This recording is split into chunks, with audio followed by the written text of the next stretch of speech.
Bom, então, uma boa tarde para todos que nos acompanham de todas as partes. Que Jesus nos abençoe, nos inspire a todos.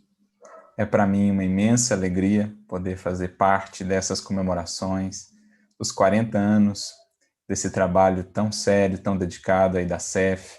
O nosso abraço a todos os tarefeiros, encarnados, desencarnados, que têm trabalhado nessa colmeia humana, colmeia divina, onde os corações se reúnem, quais abelhinhas operosas, para semear o bem, para produzir o mel do consolo, da iluminação. Ficam aqui os nossos votos de muitos anos mais de trabalho na seara com Jesus e com Kardec. Então é para mim uma alegria e gostaria de agradecer esse convite na pessoa dos queridos amigos Rafael, que fez aí a abertura, e também o Guilherme. Fica aqui o nosso abraço a esses amigos do coração. E nos propusemos hoje a refletir sobre a figura de um trabalhador inesquecível. No dia de sua morte, ou no dia logo após a sua morte, Camille Flammarion, o grande astrônomo, amigo seu, companheiro ali de tarefa, no seu discurso junto ao túmulo dessa figura inesquecível, ao definir o apóstolo que foi Allan Kardec, diz então para nós que o definiria simplesmente como o bom senso encarnado. E que essa não era uma qualidade de somenos, ou seja, não tão importante, não tão significativa. Ao contrário, era a primeira e mais preciosa delas, nas palavras do próprio Camille Flammarion, nesse discurso que se encontra, por exemplo, registrado no livro Obras Póstumas. Tão preciosa, tão valiosa essa qualidade que, diz Flammarion, foi graças a ela que a obra pôde ter, então, esse seu alcance, esse seu apelo popular, alcançar os corações e também lançar raízes imensas pelo mundo. Graças a essa qualidade fundamental que o codificador encarnava, o bom senso, isto é, o equilíbrio, porque labutou ele, trabalhou ele num tempo difícil da humanidade. O próprio Leon Denis, no livro Depois da Morte, no capítulo 8, tem um capítulo ali dedicado a descrever um pouco aquele contexto de surgimento da doutrina espírita. O capítulo intitula-se justamente A Crise Moral, porque Denis nos fala daquele choque entre o passado e o futuro que ali se dava. Naquele momento da história da humanidade, ali no século XIX, colhendo os resultados do processo do iluminismo, do processo da reforma, que vieram de fato a abalar as bases da humanidade até então, do próprio pensamento humano, da filosofia humana. Eram grandes os choques, especialmente entre ciência e religião. A ciência crescendo como um titã, com as suas conquistas, com as suas descobertas, mas também menosprezando tudo o que havia sido o edifício da fé até ali. É certo que muitos eram os equívocos que foram incorporados pela fé dogmática, pela fé cega, esse edifício de construção nas almas, o edifício da construção da fé. Eram muitos os excessos, os equívocos a serem removidos. No entanto, a ciência tudo queria desprezar, até os aspectos positivos da consolação, dos valores morais, do sentido existencial maior, mais vasto, mais abrangente, que a religiosidade traz às criaturas. Então se digladiavam essas duas forças, nos diz Leon Denis. De um lado, a ciência, com as suas conquistas, com a tecnologia que proporcionava, com o progresso material, mas também com a sua frieza, com a sua indiferença, com a sua aridez espiritual. E, de outro lado, a religião, até então, como estava composta, formada no seu aspecto principal, marcada por muitos dogmas, por uma estagnação do pensamento, por um obscurantismo que impedia o pensamento humano de alçar voos mais altos, de ter uma visão mais coerente da vida, do universo, das leis universais, do próprio Criador, mas, ao mesmo tempo, trazendo essa religião as bênçãos da consolação, da esperança e da fé. Então, de ambos os lados, prós e contras. E no meio desse embate, a criatura humana, sem saber para que lado pender. Se pendia para um lado, recebia respostas que lhe satisfaziam a razão, que lhe traziam um alimento mais propício para a inteligência. Mas, no entanto, o seu coração ficava como que faminto, ressequido. Se pendia para o outro lado, o lado da religião, tinha esse alimento do coração. No entanto, não podia conjugar o que a religião lhe apresentava com as próprias descobertas da ciência, não mais faziam sentido uma série de afirmações, uma série de dogmas até ali então tidos como verdades absolutas. Então a criatura oscilava nesse embate. Era preciso uma proposta espiritualista que conseguisse criar um terreno em comum para que essas duas alavancas do progresso humano, como mais tarde Kardec diria no Evangelho segundo o Espiritismo, logo ao capítulo 1, quando trata da aliança da ciência e da religião, ele as comparará com duas alavancas do progresso humano. Era preciso criar-se um terreno em comum onde essas alavancas pudessem coabitar, coexistir, se dar as mãos, perceberem que, em verdade, não precisam trilhar caminhos sempre antagônicos. Em verdade, caminham por veredas paralelas, desde que saibam ajustar-se, cada uma delas, ao domínio de análise, ao domínio de suas pesquisas, de suas averiguações, a religião no estudo das leis morais, a ciência no estudo das leis físicas, ambas expressões da lei divina ou da lei natural. A ciência tomando da religião um aspecto positivo do amor, da caridade, aquilo que dá um norteamento para os progressos da inteligência, do intelecto. A religião tomando da ciência o aspecto positivo da análise, da razão, da lógica, não mais mantendo determinados dogmas que os próprios fatos mostram não serem verdadeiros. Os próprios fatos, a realidade mesmo das pesquisas contradizem. Era essa a proposta que se precisava naquele século XIX. Então, realmente um momento difícil da humanidade. Era preciso um coração que soubesse caminhar com um perfeito equilíbrio entre esses dois extremos. O materialismo, o niilismo, o ceticismo, áridos, sem espiritualidade de um lado, e do outro lado, uma espiritualidade muitas vezes excessivamente crédula, o dogmatismo, o obscurantismo. Era preciso saber extrair os aspectos positivos de cada um desses lados e deixar de lado os aspectos negativos, propondo então esse terreno em comum onde essas duas forças pudessem se dar as mãos. Seria necessário, assim, realmente um coração que soubesse conduzir-se com esse bom senso. Porque bom senso aqui é equilíbrio. Nem tanto ao céu, nem tanto à terra, nem 8, nem 80. A justa medida. Lembrando já o conceito de virtude mesmo por Aristóteles, quando nos dizia que a virtude estará sempre no meio.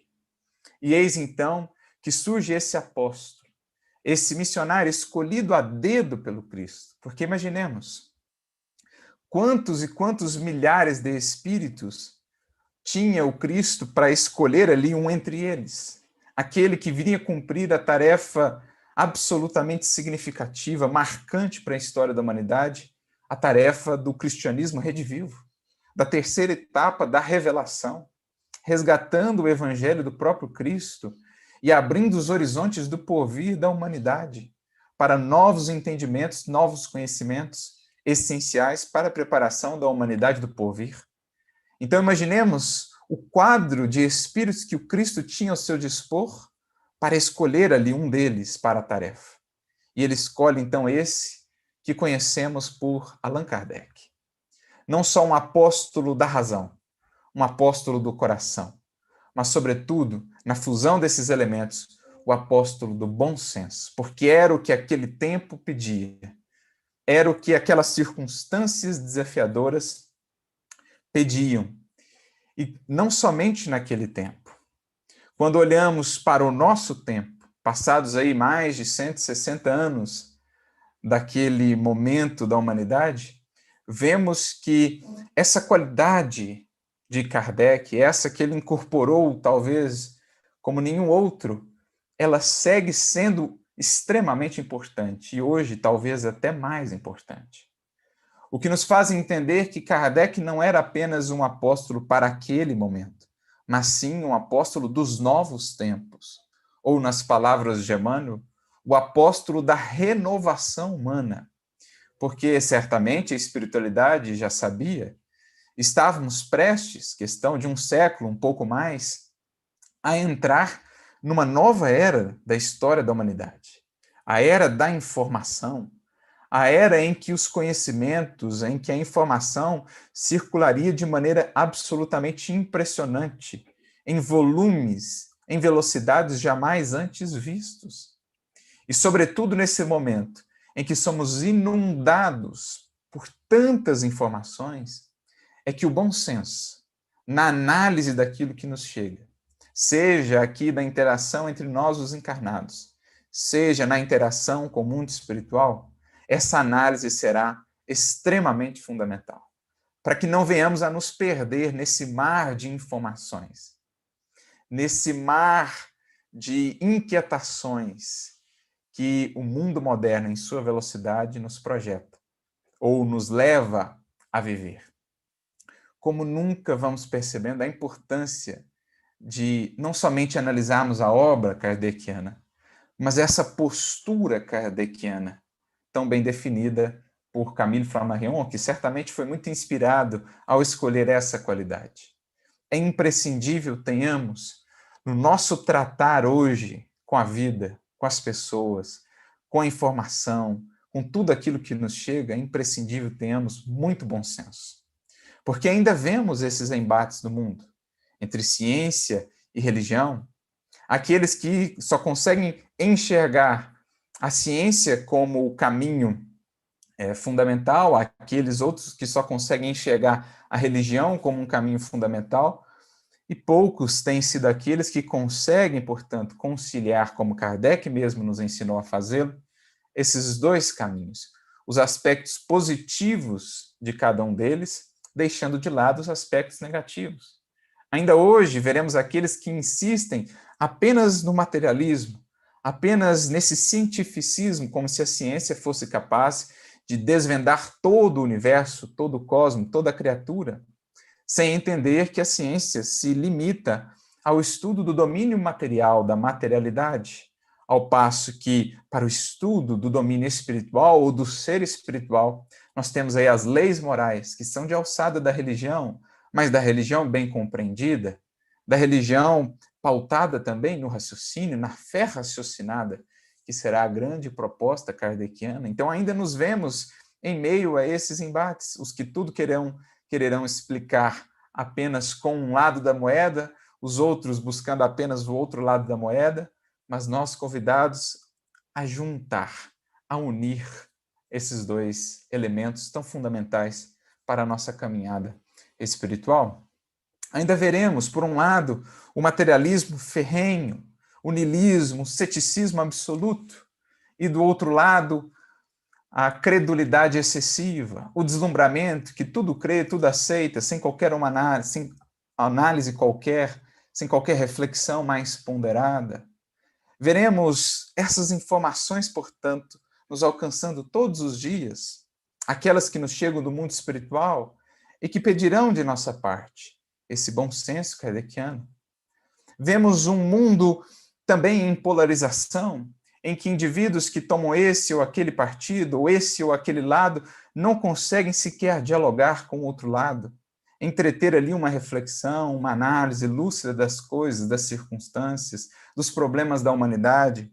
Tudo é tomado ao extremo, tudo é levado aos excessos das paixões, as ilusões que também pululam em meio a tanta informação nesse oceano em que estamos inseridos. Enfim, mais uma vez, é preciso bom senso para saber olhar para cada lado, para cada perspectiva, para cada visão de mundo, para cada circunstância, para cada pessoa, e separar o que é joio, o que é trigo, o que vale a pena ser acolhido, o que deve ser deixado de lado.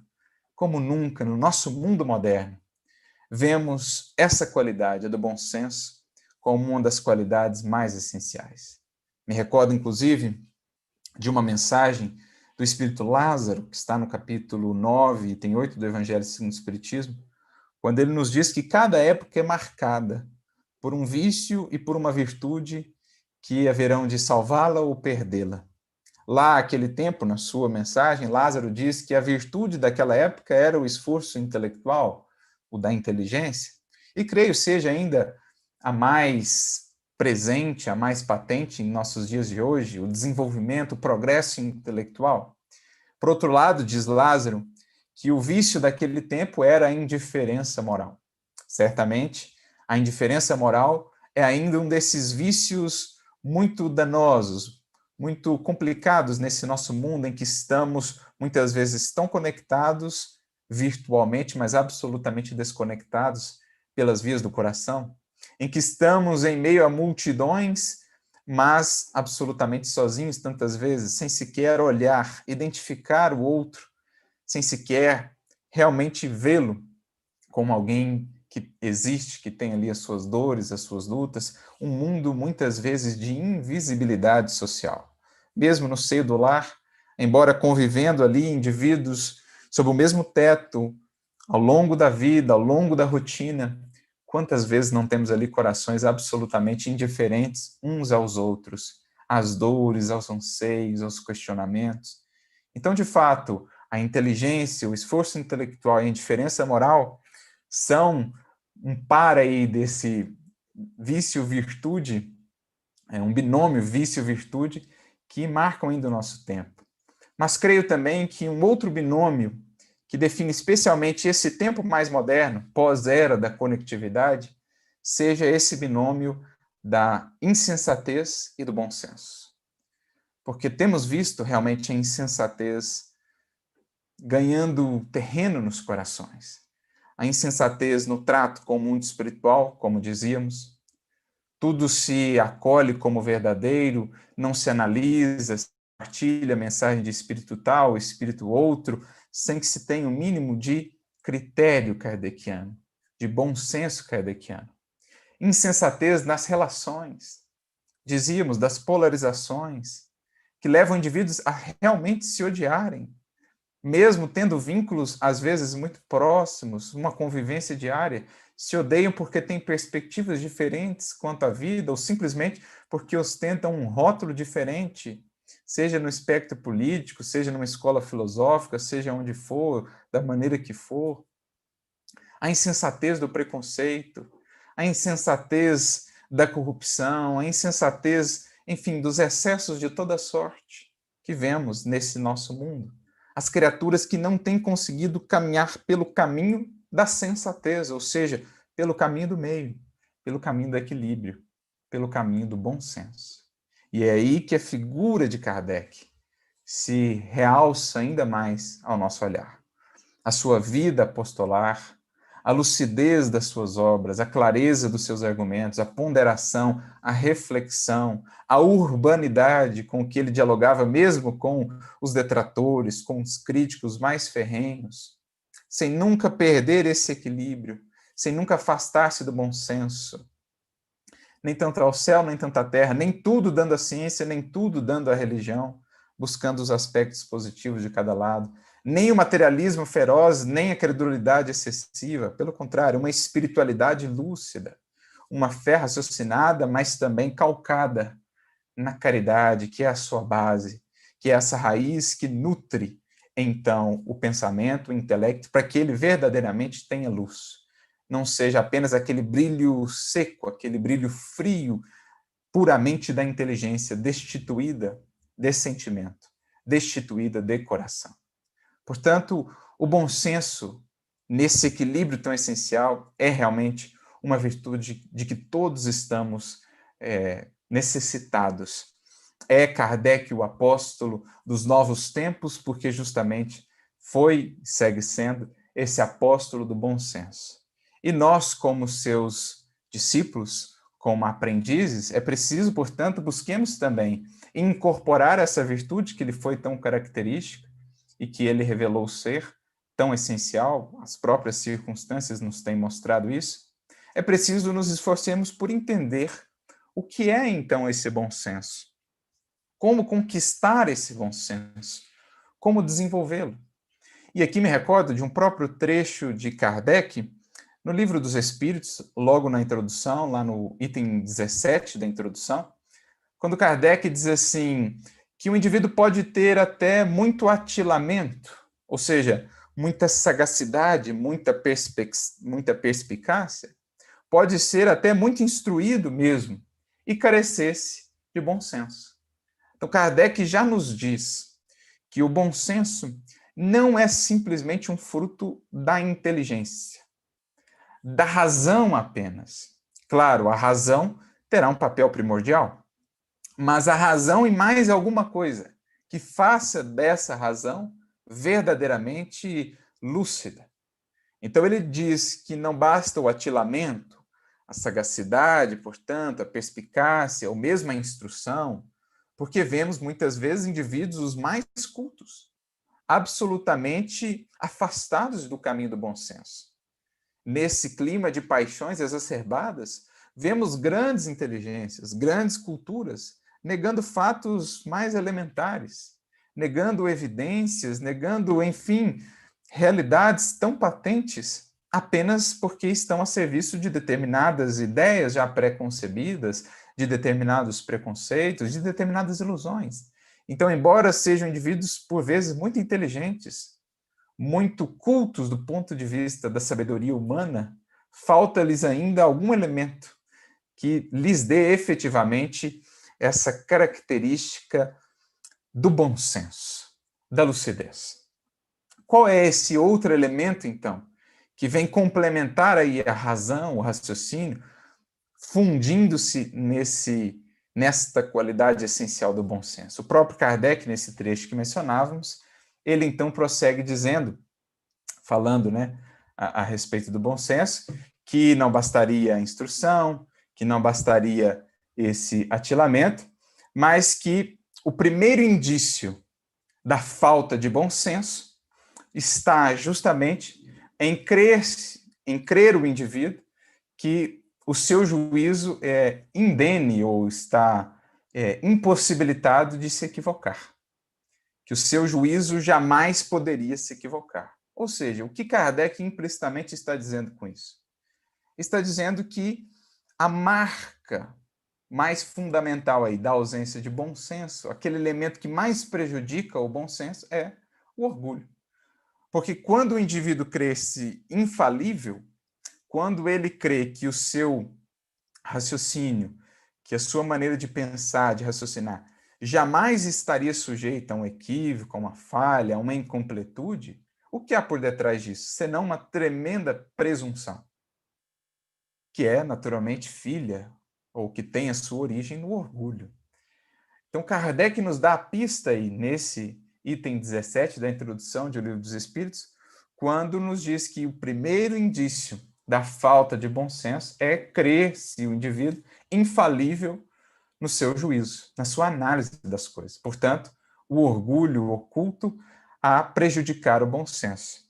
O que nos leva, então, por inferência, por dedução natural, a concluir que um outro elemento essencial para que exista, de fato, o bom senso é o aspecto do sentimento, ou seja, humildade, ou, em sentido mais abrangente, nessa palavra que é tão importante para Kardec, que ele repete tantas vezes, bem como os espíritos ao longo da codificação, caridade. Esta que é a síntese de todas as virtudes do coração, humildade inclusive. A caridade sendo esse trabalho do coração que vem, de fato, projetar luz no pensamento da criatura, fazendo desse pensamento um pensamento verdadeiramente lúcido. Por quê? Ancorado na humildade, não enganado pelo orgulho, pela vaidade. Porque os próprios espíritos já haviam dito a Kardec, lá no Livro dos Espíritos, na questão 75A, Quando Kardec pergunta por que a razão nem sempre é um guia infalível, e os espíritos então responderam, porque por vezes ela está falseada pela má educação, pelo orgulho, pelo egoísmo. Ou seja, na ausência das antíteses do orgulho e do egoísmo, que são a caridade e a humildade, a razão se transvia. É como se tivéssemos um véu e tudo que olhamos já está enviesado, embora para nós pareça absolutamente claro. Por isso, não conseguimos atinar com coisas que são aparentemente muito claras, mas para nós não são. Por isso, enxergamos de maneira enviesada, identificando uma realidade diferente do que realmente se é. Por isso, outras coisas que se esperaria fossem muito palpáveis, muito acessíveis para um indivíduo com determinada inteligência, com determinada cultura, nem sempre o são, porque falta ao indivíduo essa luz que só o sentimento, a caridade, pode realmente conferir. Por isso, na doutrina espírita, trabalham os espíritos com esses dois elementos. A fé raciocinada, como está lá no Evangelho segundo o Espiritismo, mas também, fora da caridade, não há salvação. Esses dois dísticos, esses dois lemas fundamentais da doutrina espírita, que foram incorporados por Allan Kardec na sua vivência apostolar, o fazendo, então, esse apóstolo do bom senso. Porque não era apenas o gênio, o filósofo, a luz ali no raciocínio. Era também um apóstolo no coração, na fé, na humildade, como vemos na sua postura, sem jamais se colocar como um sábio, o sábio dos sábios, como fundador de uma doutrina, como o mestre a ser seguido, sempre apontando para Jesus, sempre colocando-se ali no papel de intermediário dos espíritos, reconhecendo sim o esforço, o trabalho, os deveres que lhe competiam pela própria posição que havia assumido, pelas circunstâncias mesmo na doutrina espírita, mas sem nunca fazer-se, digamos assim, o centro das atenções. Ele, pelo contrário, sempre conduziu-se pela humildade. Por isso, soube conjugar a essa inteligência primorosa que possuía, na própria descrição de Delian, o seu secretário, também no livro Obras Póstumas, na pequena biografia de Kardec que vamos encontrar ali, Delian vai descrever a inteligência de Kardec nos seguintes termos: pujante inteligência, capaz de condensar, de congregar tantos materiais diversos, triturando-os e transformando-os para em seguida os espalhar, como orvalho benfazejo, sobre as almas desejosas de conhecer e de amar. Então, olha que linda descrição. Pujante inteligência, capaz de congregar tanta informação de tantas partes, né? Trocava correspondência com mais de 1000 casas, recebia informações de vários espíritos, de vários núcleos, por vários médiuns, além de tudo que tinha que compor as várias cartas, só mesmo uma inteligência prodigiosa para fazê-lo. Mas, nas próprias definições também de um espírito, se não me engano, o Erasto, ao descrever Allan Kardec, também um trecho que está no livro Obras Póstumas, quando nós te escolhemos, sabíamos que a tua fé é destas que fazem caminhar por sobre as águas, e que qual muro de aço ela resistiria a todos os ataques. Então, as virtudes da inteligência, da sabedoria, mas também aquelas do coração. Fé raciocinada, caridade, que é o instrumento da nossa redenção.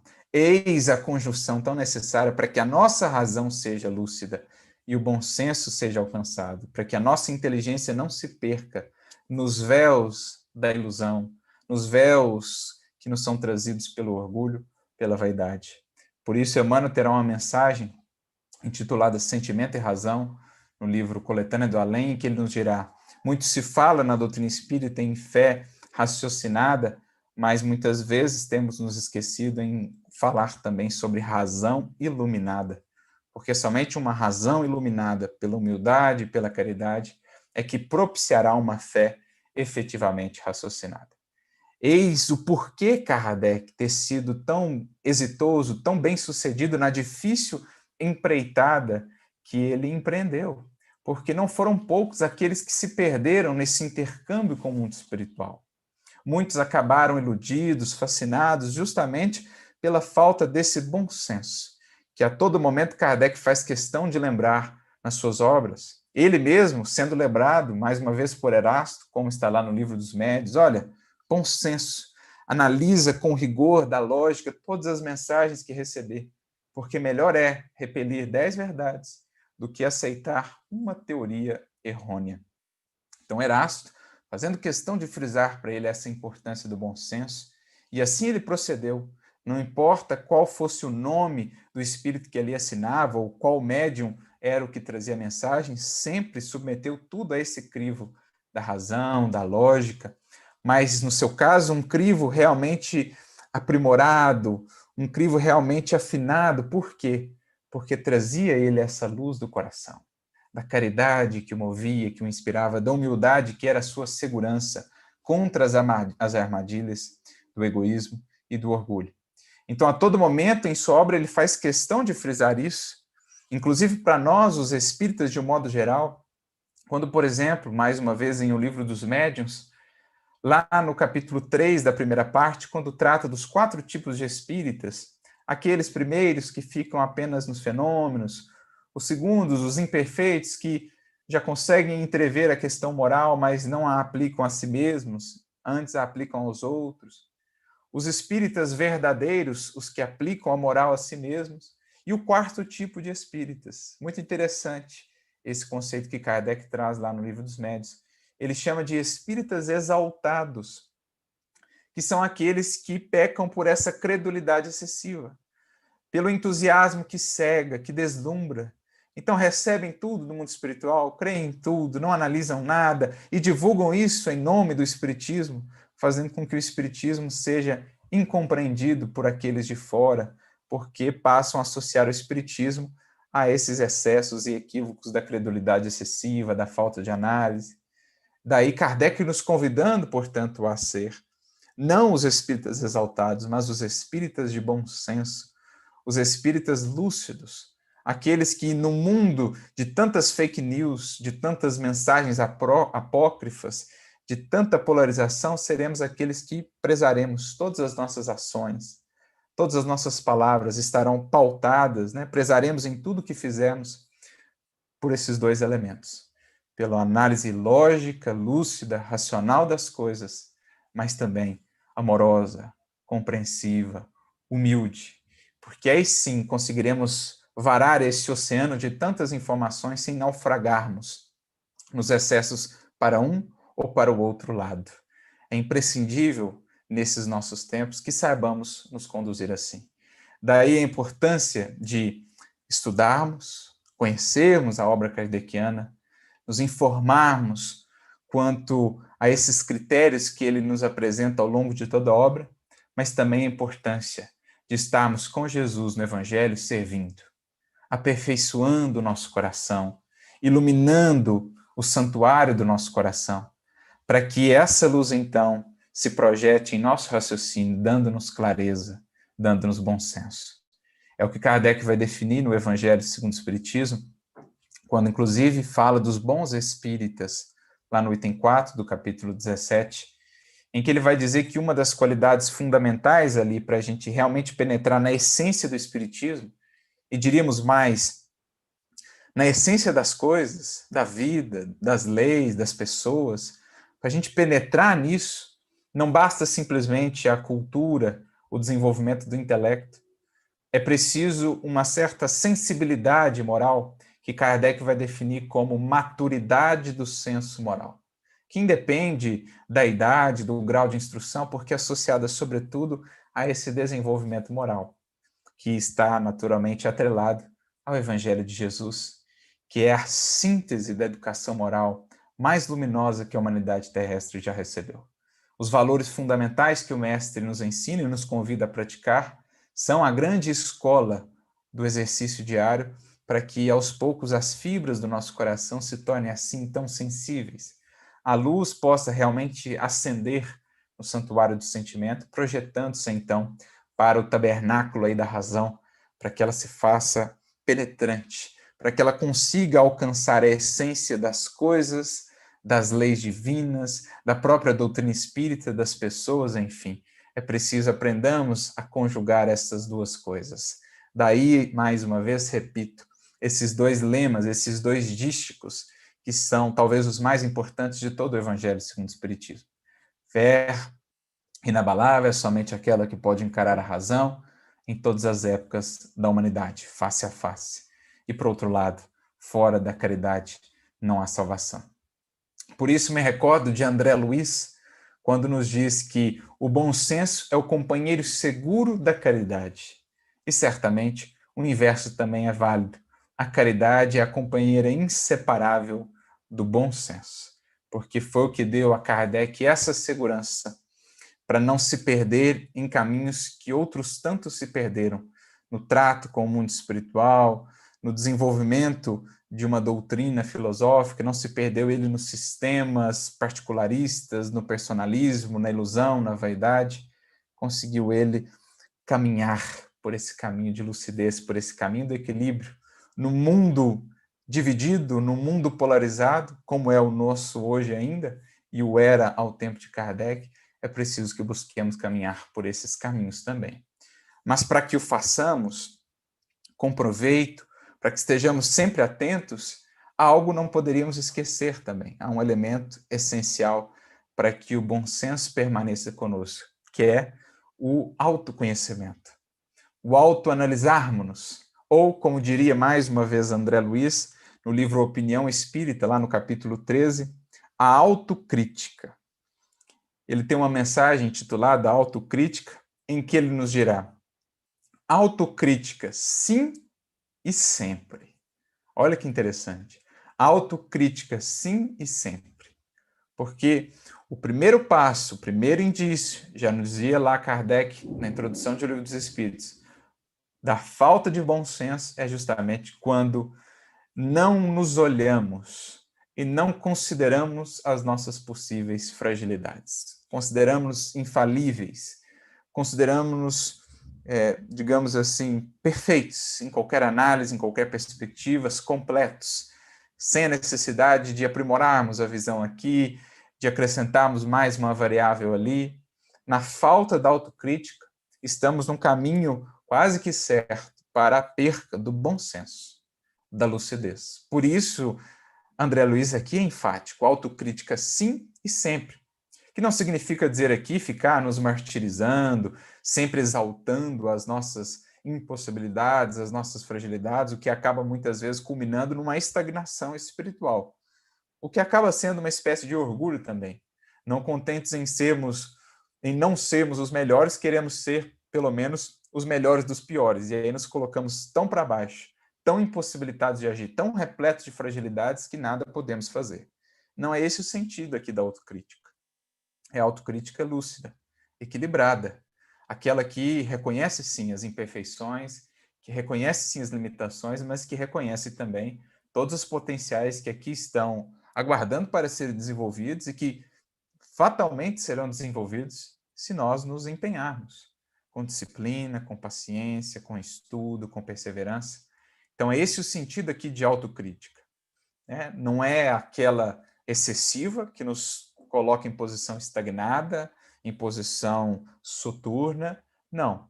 É aquela lúcida, mas também nem a ausência de qualquer autocrítica, que nos coloca na posição aí ilusória de pretensão e de orgulho, que em verdade é uma posição falsa e extremamente perigosa para a nossa jornada espiritual.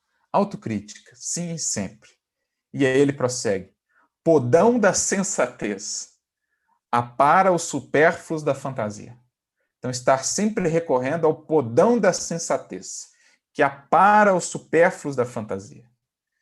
E na nossa experiência espírita, se tenha alguém aí que representa para nós esse podão da sensatez, é Allan Kardec.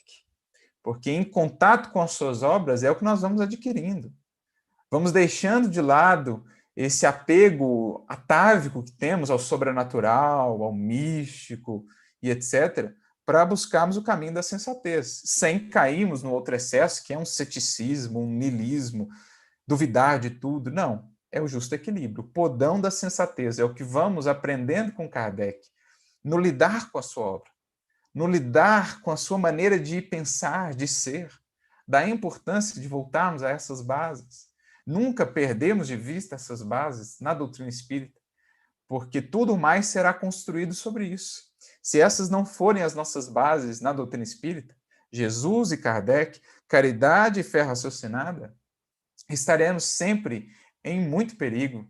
A nossa edificação, o nosso equilíbrio, a nossa lucidez estarão sempre por um fio, porque faltam ali os pilares, as bases essenciais. Então, podão da sensatez que apara os supérfluos da fantasia. Balança do comportamento, só pesa todos os nossos atos. Então, aquilo que Santo Agostinho nos indica lá no Livro dos Espíritos, questão 919A. Balança do comportamento, não é o que ele nos propõe fazer todas as noites? Colocar numa balança o que foi feito do dia, o que é realmente ouro de conquistas, de valores espirituais, o que é simples cascalho, ilusório, que precisa ser deixado de lado.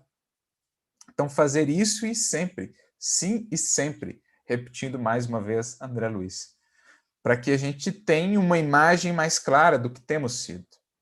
Lima da verdade dissipa a ilusão. Lima da verdade que dissipa a ilusão.